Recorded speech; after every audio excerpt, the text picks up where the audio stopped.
నమస్తే. కంట్రీ న్యూస్తో మీ మణిబాబు.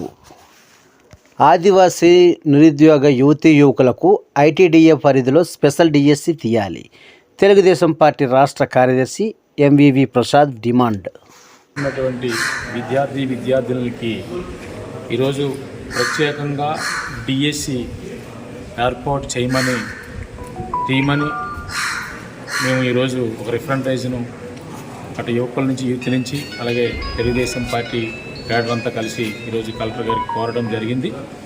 అందులో భాగంగా 4 సంవత్సరాల నుంచి మరి ఏదైతే క్యాబినెట్లో కూడా ఆమోదించినప్పటికీ కూడా మాకు గిరిజనులకి మా ఆదివాసులకి సంబంధించింది ఏదైతే డిఎస్సి స్పెషల్ డిఎస్సి తీసి అవకాశం ఉన్నప్పుడు కూడా తీయలేదని చెప్పేసి ఈరోజు మేము అందరం కలిపి ఒక రిఫరెంటైజ్ ఇచ్చాము. ఎంతోమంది చదువుకున్నటువంటి విద్యార్థులు ఉద్యోగాలు లేక ఇబ్బంది పడుతున్నారు.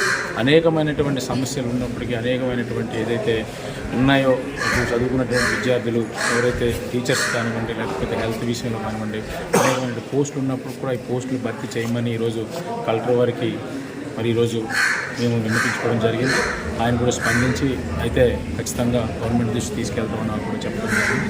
అలాగే ఏదైతే రైతులు ఉన్నారో ఏజెన్సీ మొత్తం మీద రైతాంగానికి కూడా గిట్టుబాటు ధర కావాలి. ఇటు కాఫీలు కానివ్వండి, మిరియాలు కానివ్వండి, అలాగే ఈ పసుపు కానివ్వండి, అల్లం కానివ్వండి, అలాగే క్యాజు ఒక్కొక్క ప్రాంతం సంబంధించి క్యాజు జీడి కానివ్వండి, ఇవన్నీ కూడా మంచి ధరలు కల్పించాలి అని చెప్పేసి గవర్నమెంట్ వారికి కూడా అది కూడా కలెక్టర్ వారికి విన్నపించడం జరిగింది.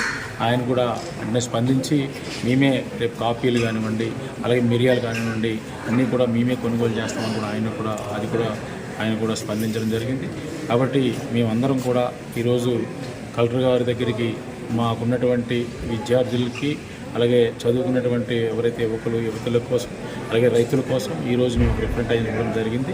4.5 సంవత్సరాల్లో ఏమీ చేయలేని కారణంగా ఈరోజైనా సరే చేయండి అని చెప్పేసి మేము మా తరపు నుంచి కోరడం జరిగింది.